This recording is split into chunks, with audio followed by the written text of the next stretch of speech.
PRS, I'm going down the old battle cruiser a couple of tiddlywinks, mate. Where's it coming? Yeah, mate, I'll just tell the old trouble and strife. Come and make eyes at me down at the old border. Place in the place, London! Hello everybody and welcome to another episode of the Roker Report podcast in association with the Sunderland Soup Kitchen.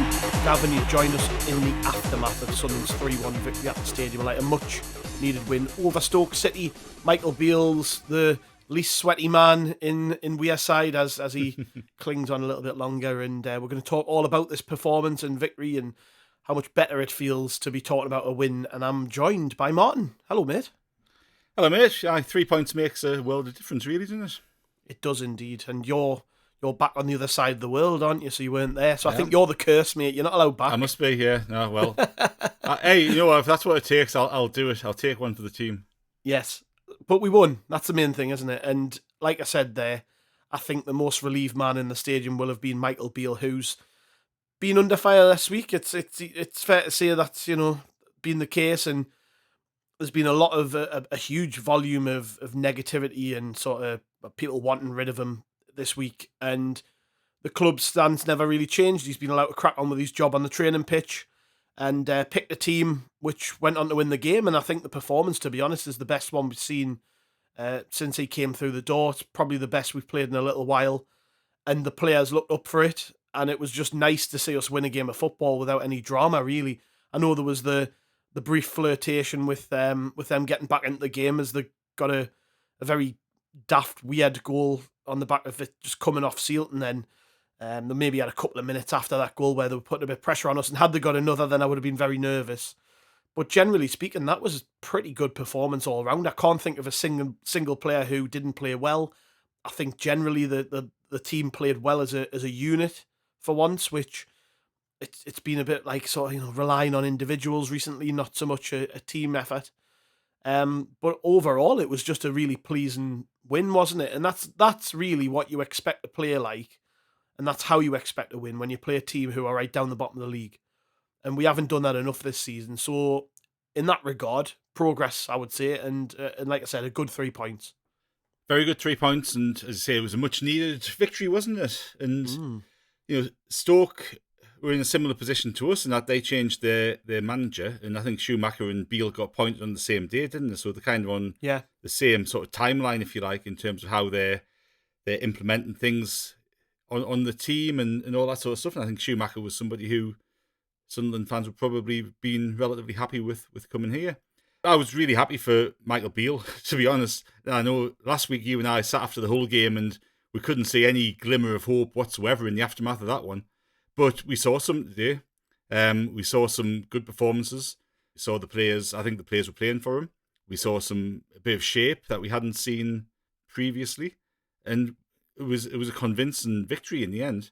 And I'm just really happy for him. Like as I said last week, all of us, the one thing that we all want is for Sunderland to be winning on Saturday, and I think that kind of should go without saying. Everybody, regardless of what they think about the manager, will be wanting the lads to win, and to get that 3 points after the week.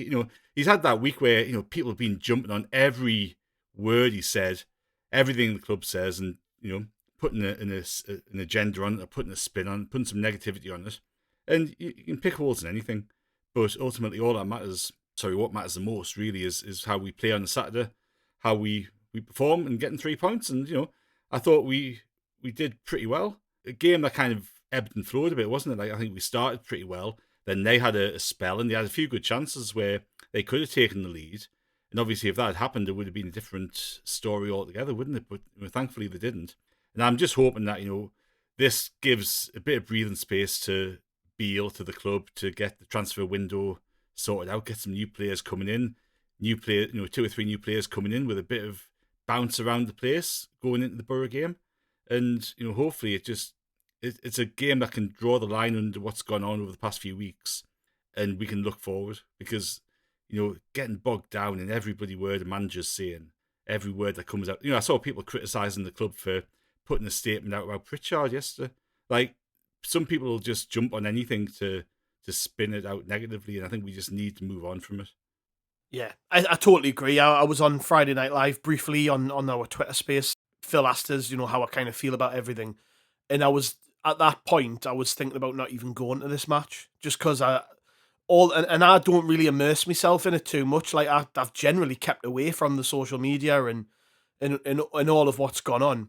But I've really struggled this week with just witnessing everything and not being particularly happy with it and thinking, God, my thought going into the game was, do I really want to stand there while it just goes toxic and vile in there? And that's the way it could have gone had we not turned up. But what was good was that the game plan was spot on. The players looked up for it, and there was no need for it to get toxic. And I think that proves that, providing we play well and that we, everybody grafts and everybody does their job, that there would be, nobody's going to get on their backs because there was no negativity really in the ground. I would say at 0-0, there were a few moans and groans at misplaced passes, and as happens, and maybe it was a little bit heightened, but I would say generally the atmosphere on the ground was pretty good, pretty supportive, and that, there was no real reason for anybody to get on their case, and that's really all Beale can do from his perspective is win games of football. If we keep winning games of football, nobody's going to be complaining.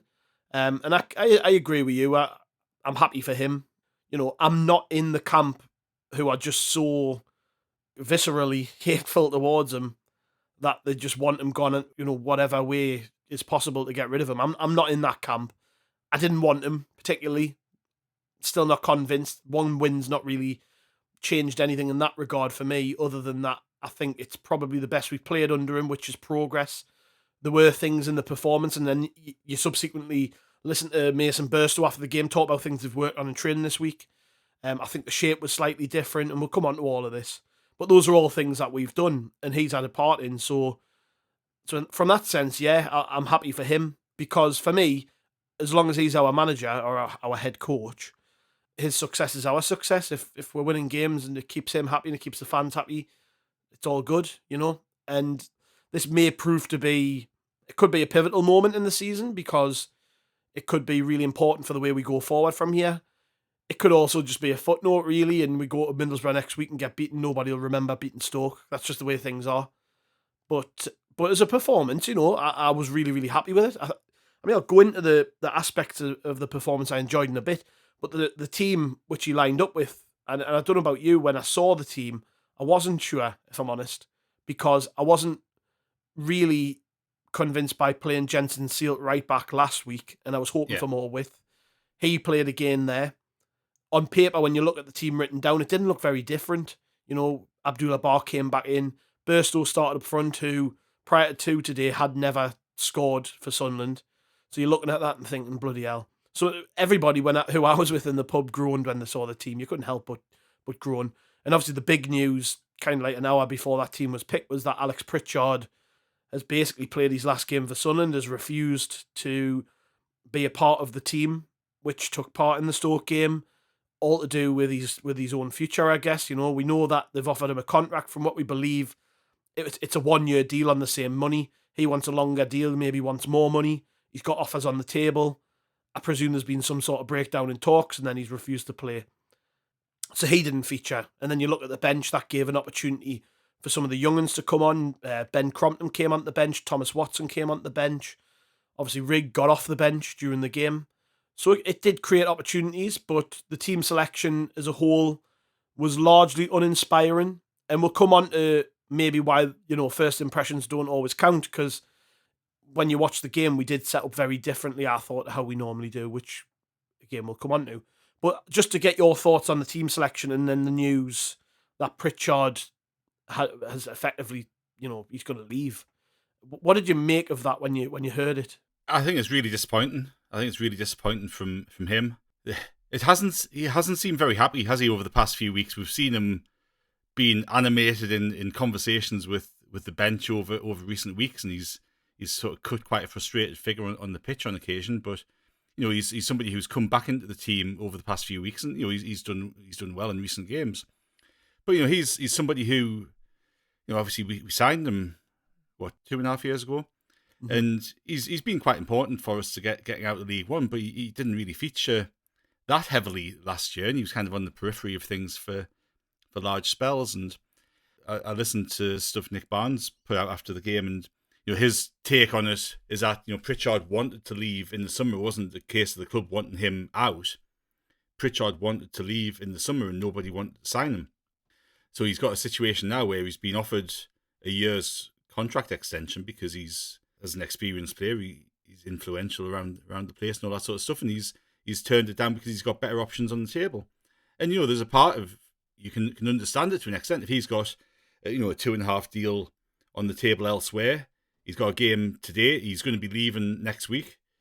He probably doesn't want to get injured and risk that 2.5-year deal. And you can kind of understand that. But the way it kind of is sort of transpired, and if it's right that he's refused to play, then I think that kind of leaves quite a bad taste in your mouth.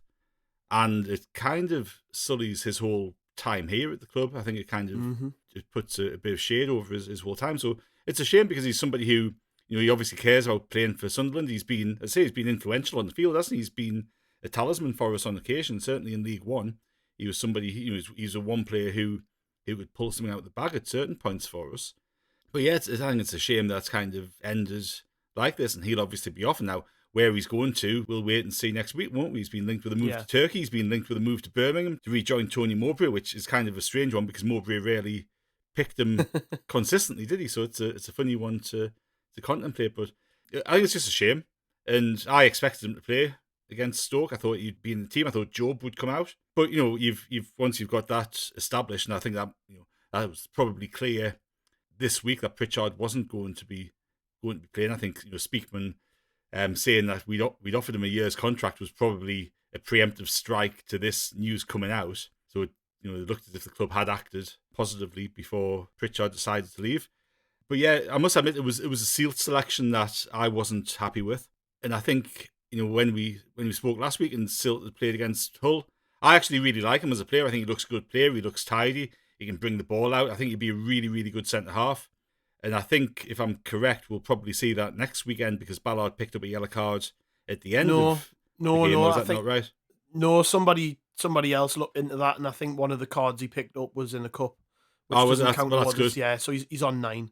But he is walking that tightrope. We'll see Silt at centre half sooner rather than later, won't we? Well, not just Ballard, but 09's also. They're both walking the tightrope. So we're going to see him there soon. So, now, I would really like to see him there because he looks like a centre half playing fullback, doesn't he?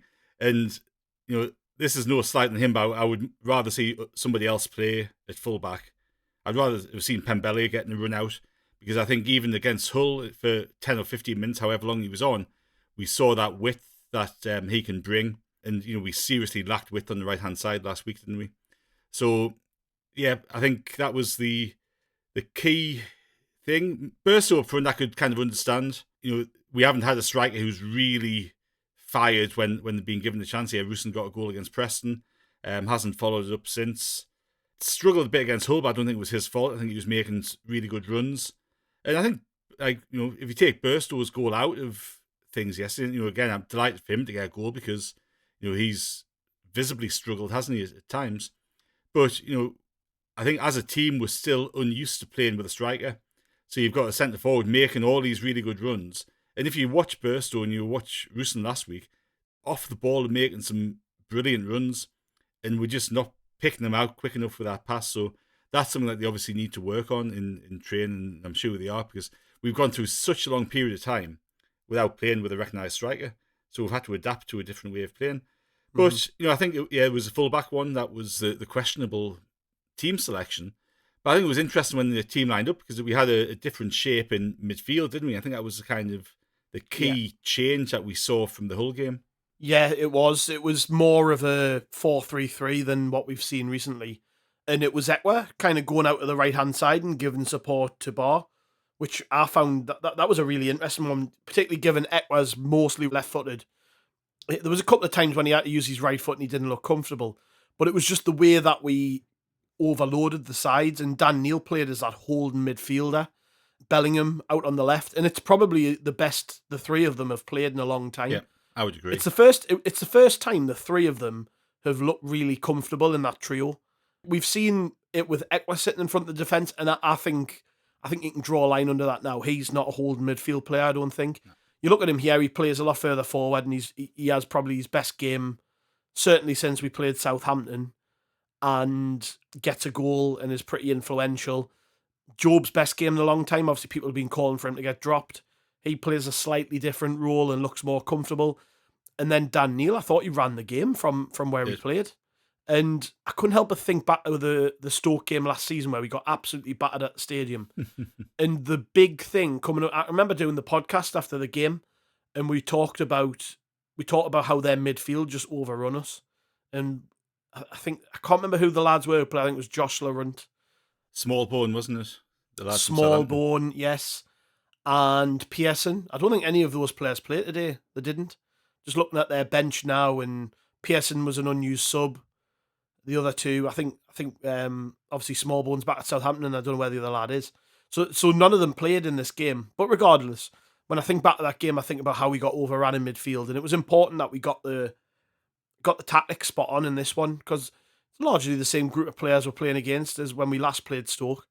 So, I just think that was really, really key. And the way that when we had the ball, we made the wing play count without having to actually play with a lot of width was really interesting, because it's not like Barr was like going wide and whipping it in. It wasn't like Sealt was bombing past him and overlapping, and Clark did what Clark does. He just cut inside, and I mean, we'll come on to that, but Jenny, he had the time of his life down that side. But it wasn't like Hume overlapped. So it's weird, because we've been talking about how we needed to play with more width, and we managed to find a way of playing where we didn't use more width, yet still look pretty creative from out wide. And it's, we're talking about people having their best games in a while. Barr, probably his best performance in the Sunderland shirt for me. Brilliant. He was brilliant. Absolutely outstanding. 2 assists and a goal. That's more than what Roberts has done all season. Roberts has 1 assist, no goals. Barr gets 2 assists and a goal in this one. Showing his worth. We were wondering why he got dropped against Hull, and then Beale brings him back in, and he plays like that. And I thought him and Ekwah in particular really worked well together. But it wasn't just that; it was just the whole unit seemed to be more cohesive. It felt like it felt like the players who were out there were more comfortable. And you mentioned Burstow before. I think that inclusion was probably the most important of them all, because even when he hasn't got the ball, he runs like a striker, and he isn't perfect. Like he's nowhere near sort of what I would expect of him. But just I kind of touched on this when we played Rotherham when he came off the bench. A lot of people after that game, mainly people who weren't there, to be fair, so you might not have seen much of what I saw in the ground in terms of his movement. But a lot of people slated him after that game, just said, he done nothing. But I was watching him and thinking, just having him on the pitch gave the centre half something to think about. It gave us a long ball option. It gave us space. And you watch the goals back that we scored today. The first one comes from a long ball up to Burstow, which I don't even think he wins it, but he kind of backs into his man, and the ball drops, and then we win the seconds, and it goes wide to Clark, and then we attack from there and we score. And that all came from just a long ball up to him, where he was basically being a nuisance, and the defender couldn't get control of the ball. I think the second goal too, he plays a part in that, with the way he links up. So having him on the pitch was really important to how he played, whether he touched the ball or not. It meant we had something to hit. And there was a couple of times as well where we had a ball where we had to sort of just get out, and we got it up to him, and he did hold it up. And I think it helped Bellingham a lot as well, because there's been a heavy reliance on Bellingham to hold it up in recent games, and he's struggled a little bit. But it took some of that reliance off him, and I just thought the team shape as a whole was a lot better. Just bringing in Barr, making the midfield more compact, but also when we had the ball, making use of their attacking strengths by letting them go wide and link up, and then having a guy up front who can win the ball. And obviously Burstow's goal was a pretty scruffy one, but like I said, he was involved from the start of it. It was actually a decent team move in the end, and I'm over the moon he scored, because it's a similar kind of discussion to what we were talking about before with Michael Beale, about how, kind of we just want him to do well because it means that we're doing well. And it's the same with Burstow. Like, there's been times this season where I'm like, it's just never going to work with him. Send him back to Chelsea. Don't get it. But watching this, you can kind of see signs that this could possibly work.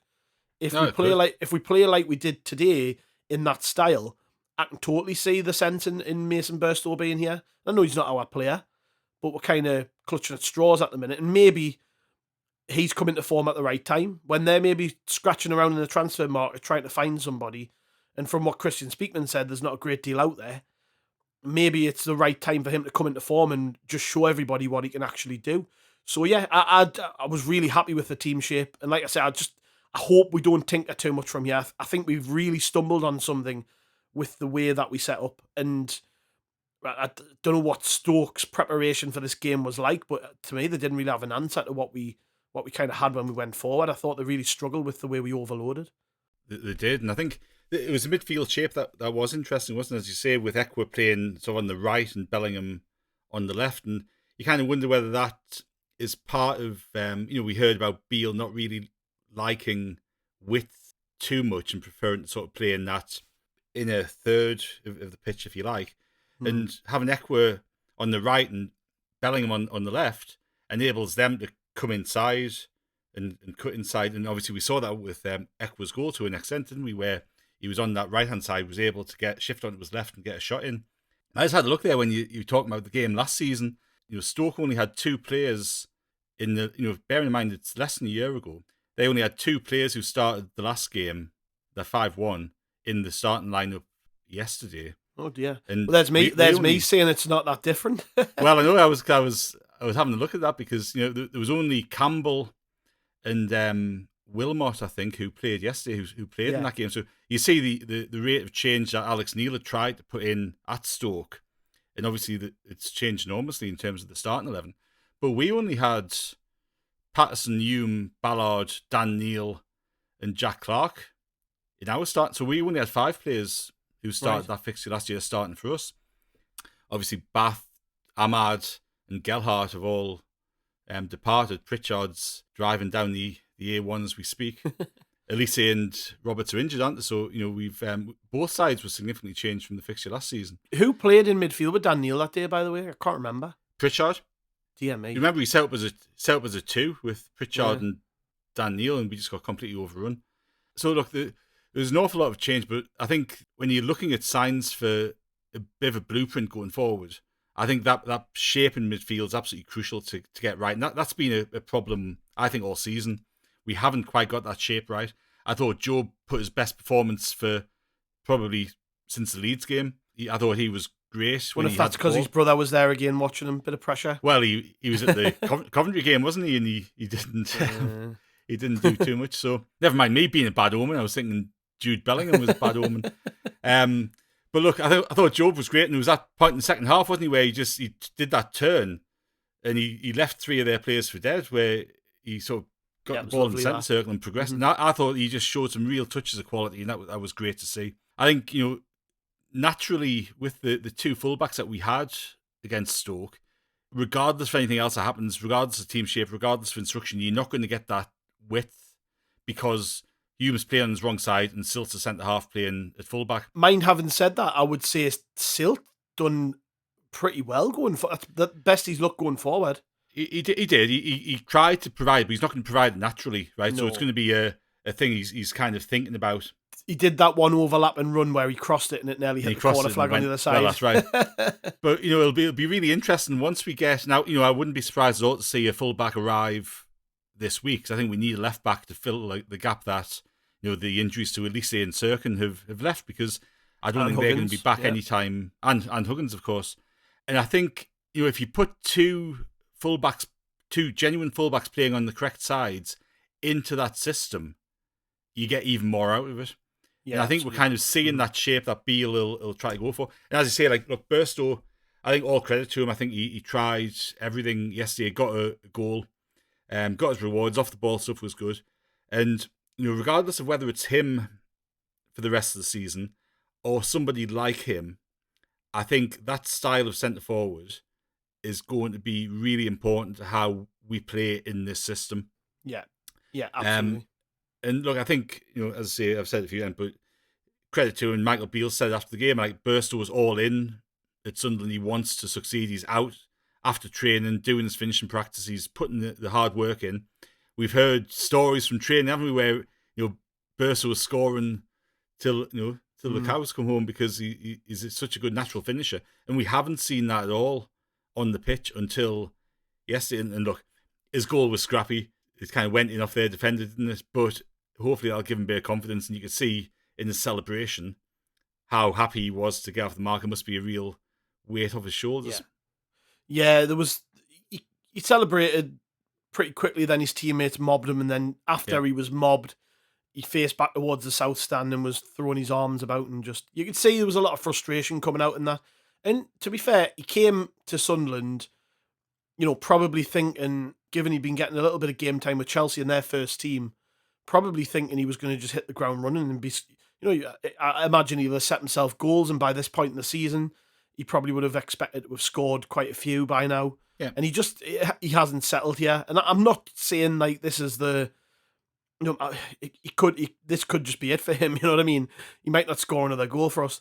I'm not convinced that he's a real goal scorer, but what it does do is it lifts his confidence. It lifts everybody else's confidence in him, because the other thing with strikers is that the players around that striker need to be able to trust them.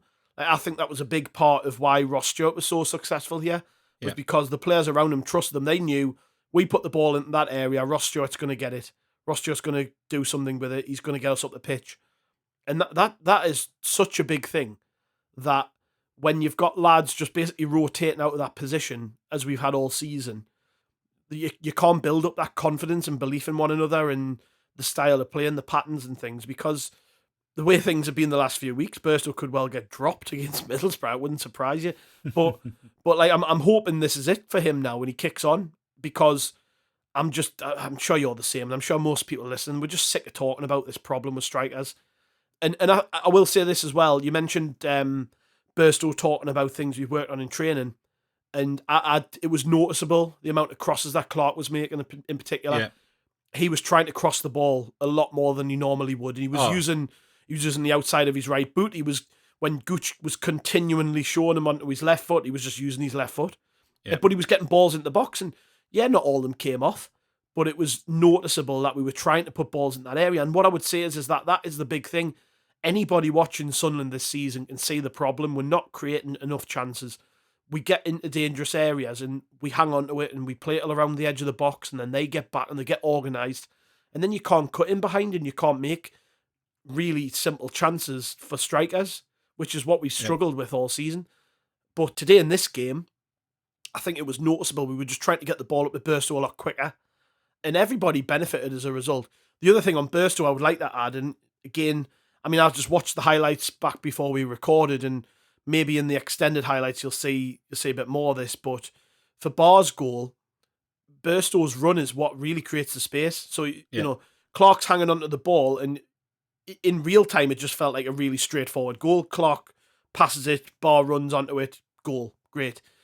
But what you don't really maybe take notice of until you see it back a few times, Burstow makes a run which takes the defender away from that bit of space, which Barr then exploits.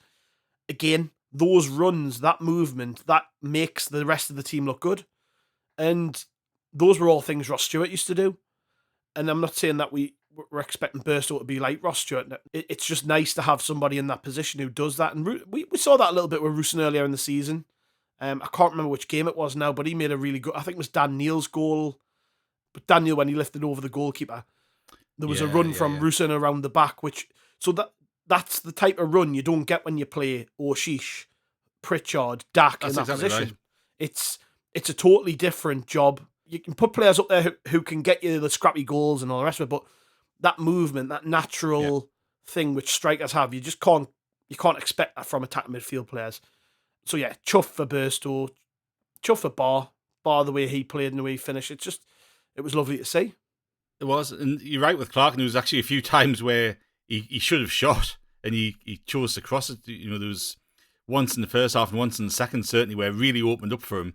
And this season especially, he would just curl out into the corner. Yeah. And he passed it up to try to set somebody else up. But Clark had an absolute field day, didn't he, against Lyndon Gooch? He absolutely ripped him to shreds.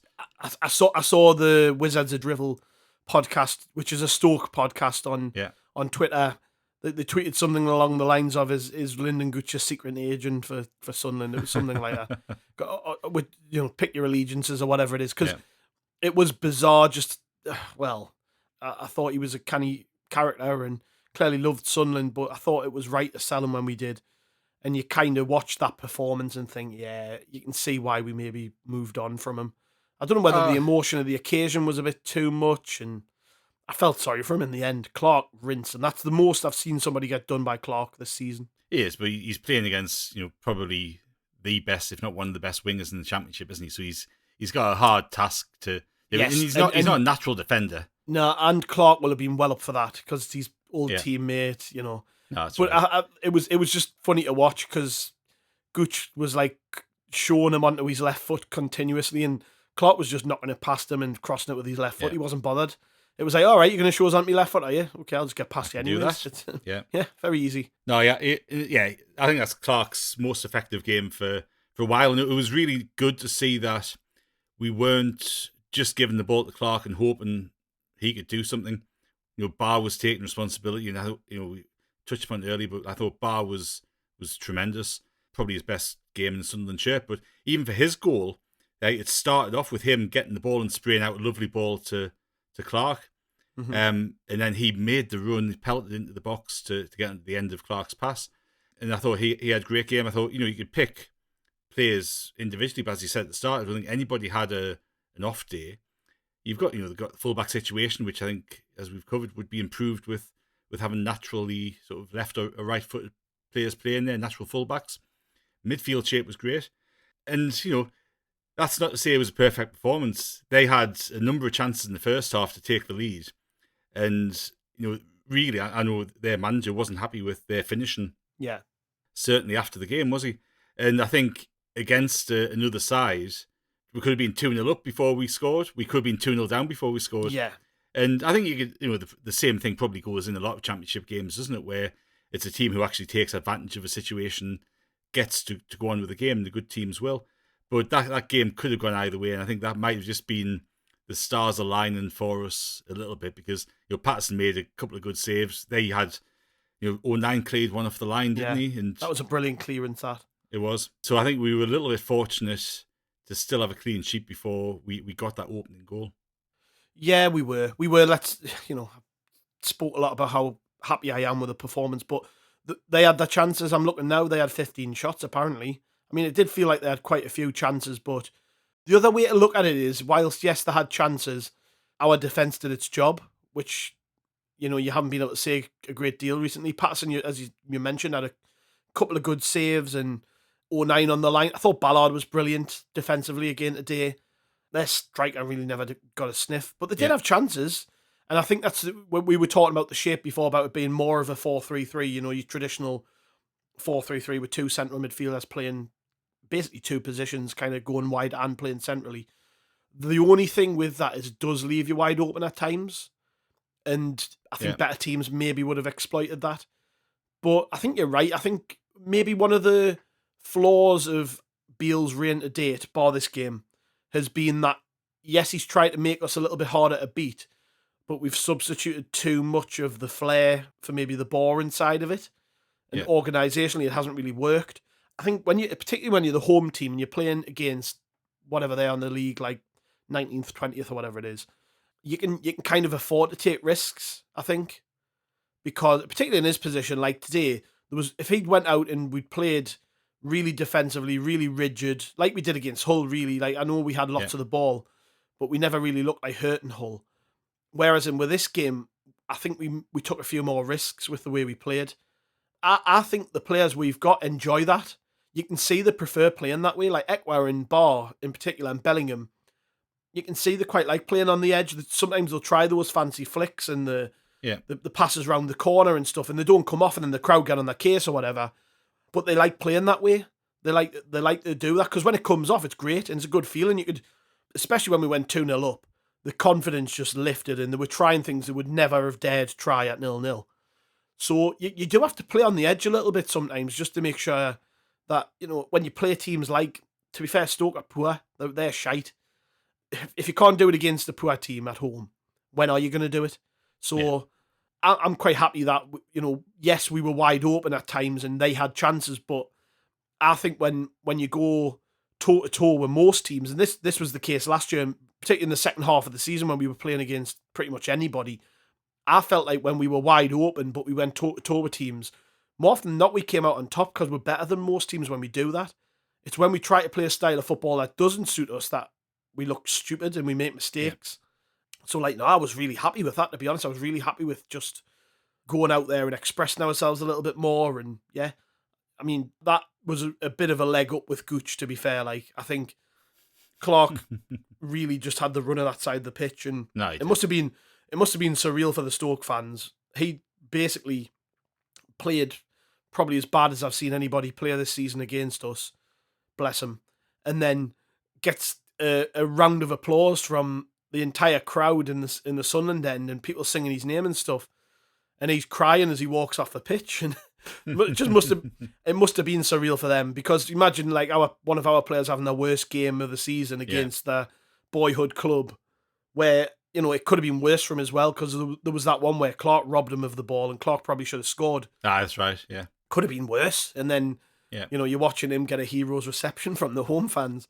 I imagine he's not top of the Christmas card list in Stoke at the minute. He's going to have to do a bit of making up in the coming games for Stoke.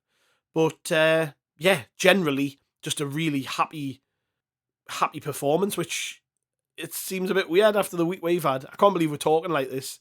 It's just been such a stressful week as a fan. Like, it's been awful, to be honest, Martin. And we'll not go too much into it, because I know the meeting minutes from the collective meeting came out, and to be honest, there wasn't much in it, really. There's obviously been the Pritchard stuff. There's been the whole Beale out thing trending on Twitter this week. Speakman coming out and talking about how we're kind of just waiting for other clubs to move before we can get deals done in the transfer market. And it's just a tough competitive market this year. So there's been quite a lot of sort of malaise and negativity, and just I didn't have a good feeling coming in. As I said at the very top, I even considered not going, because I just felt like it was inevitable. It was going to turn toxic and be horrible. So I'm so glad I'm sat here and talking about a win, because I just feel on top of the world. Like, yeah, I just love my team, and I just want to see them win games of football. I couldn't give a shit who the manager is if we're winning games. But to be fair to Michael Beale, as we've said repeatedly through this was a big, big game for him and a big test, and fair play. He passed with flying colours on this occasion. I mean, imagine the pressure on him had we lost this. Yeah, he might not have had a job. I was kind of expecting if we get beat 3 or 4, as we've seen against Stoke before, I was thinking, bloody hell, he might not have a job by Sunday.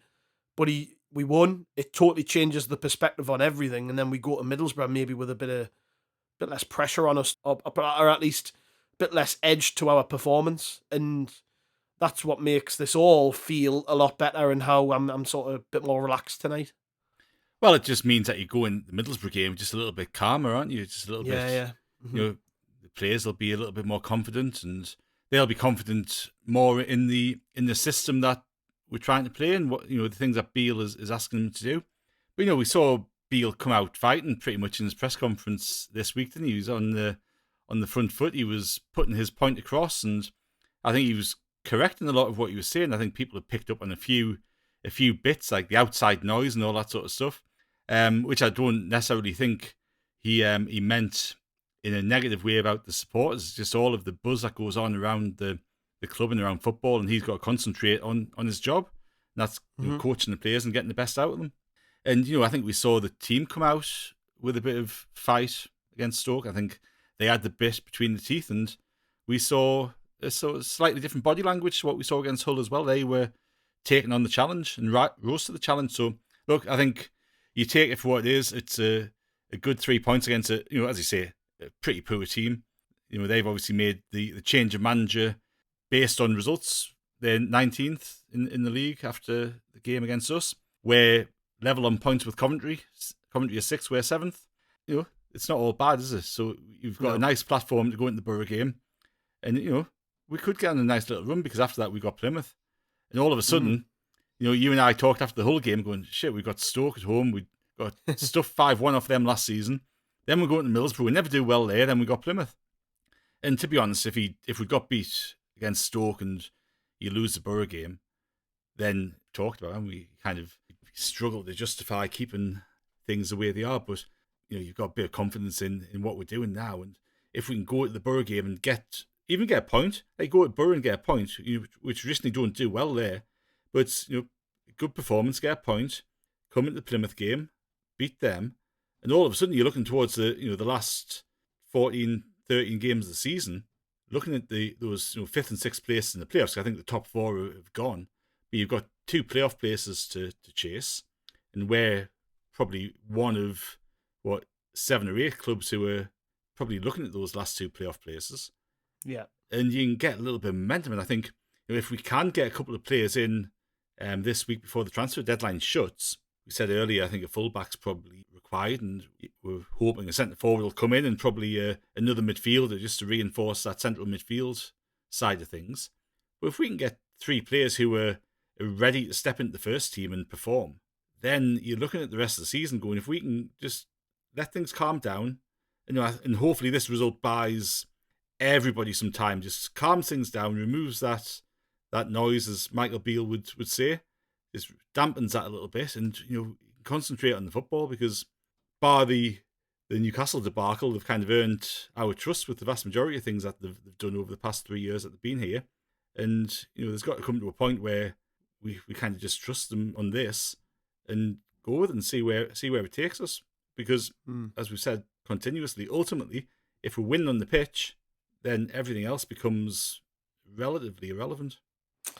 Absolutely. Yeah, and like I say, it's going to be a big week. The transfer window wraps up this week, and there's nothing happening as we speak across the board anywhere. Like, not just at Sunderland. Like, I don't know how many transfers there's Really been quiet. in the Premier League, but when I was looking, there was something like 6 transfers in the Premier League. There might have been more since I looked, but that kind of tells you everything, because everybody's waiting for the clubs at the top of the table to make their moves. So then there's a trickle down effect, and the players become available, and until that happens, really, the fat chance of anybody moving anywhere unless you're prepared to pay over the odds.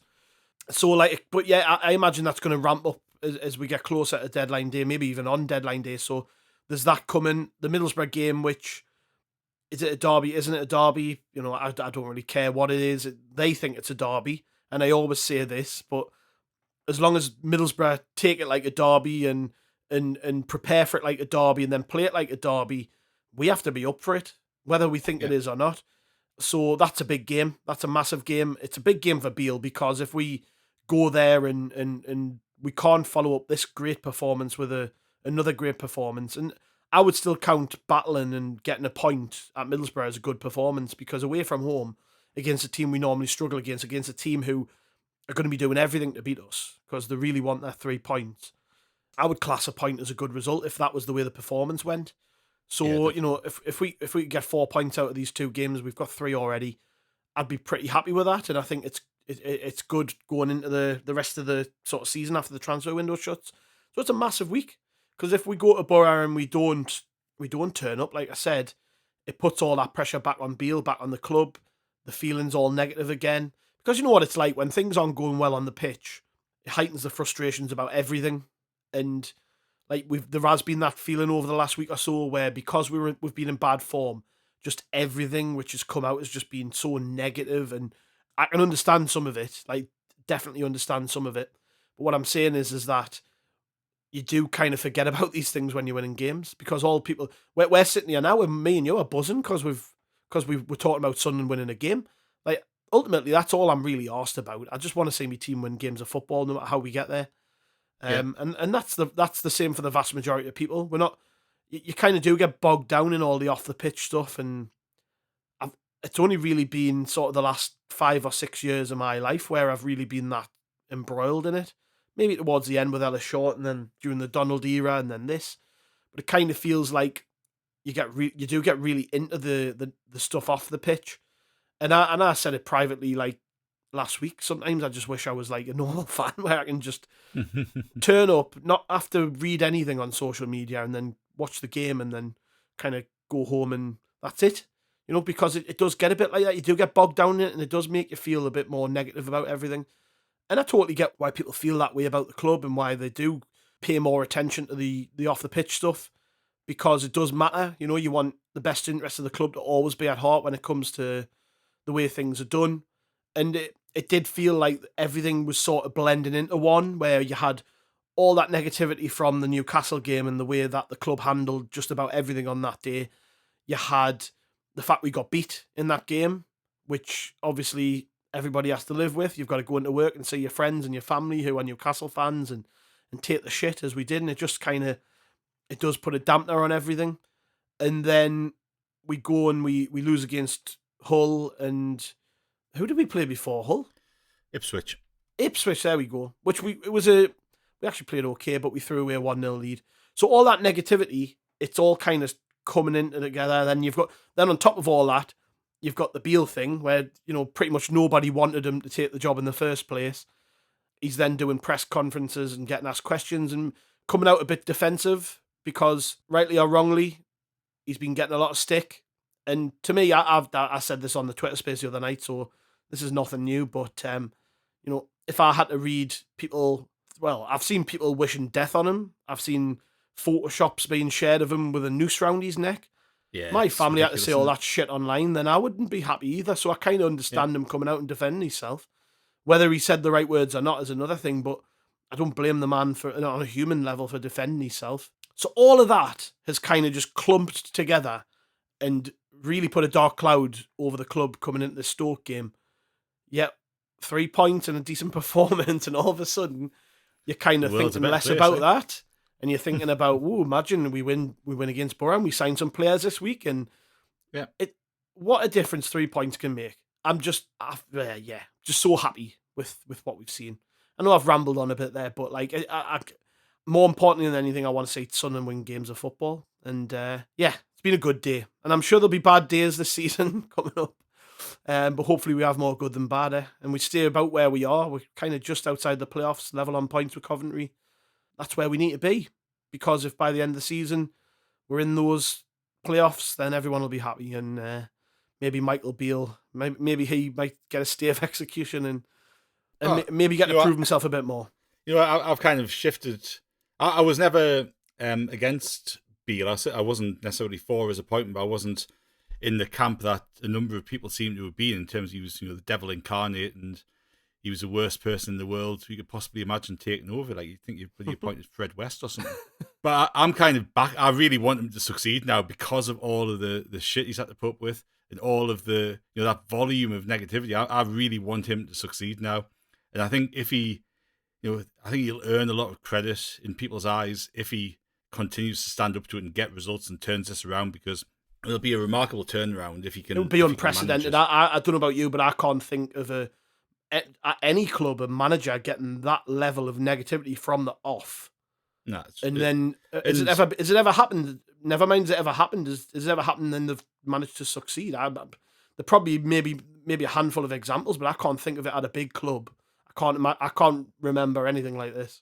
I guess the only one I was thinking of was when Benitez went to Everton, where there was the Everton fans obviously didn't want him because of his Liverpool connections and all that sort of stuff. But we'll wait and see how it transpires. But I'm very much backing him now because of the amount of stick he's had from certain sections of. Now, I don't even know why it is. I know we've talked about it before, but is it because people have Rangers and Celtic connections and stuff like that, or is it the way he left QPR? I genuinely don't understand the level of negativity to it. But anyway, look, if we can continue getting results like we got against Stoke, that's ultimately the most important thing. That overrides so much.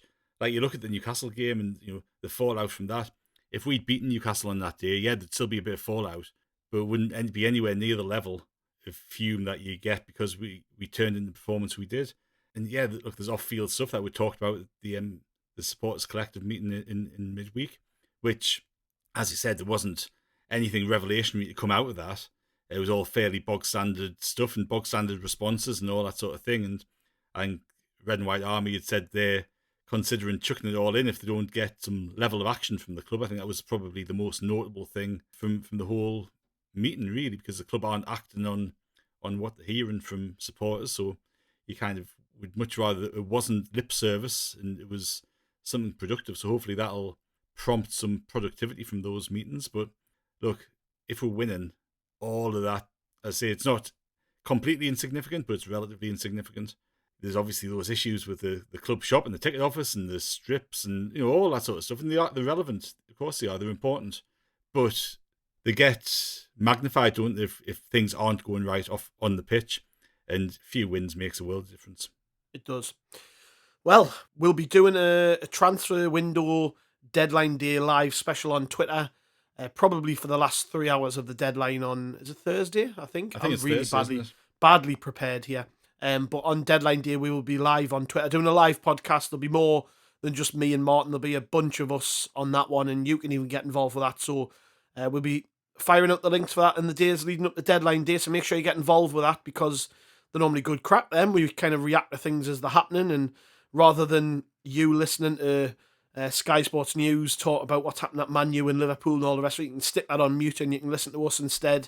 Take you through the last few hours of deadline day, hopefully with some things to talk about. I'm guessing, given how slow things have been to date, that it's just going to blow up in them last 2 days. And that you'd think so, wouldn't you? Yeah, and that for Sunderland at least we will be pretty busy with not just players coming in but players going out. So hopefully we'll have plenty to talk about, and that. So make sure you join us, and we'll be back before Borough 2, hopefully in a good mood, talking about some new signings even. That would be nice, wouldn't it? Cheers, Martin. Thanks very much, mate. Cheers, mate. Cheers, listeners. We'll see you later.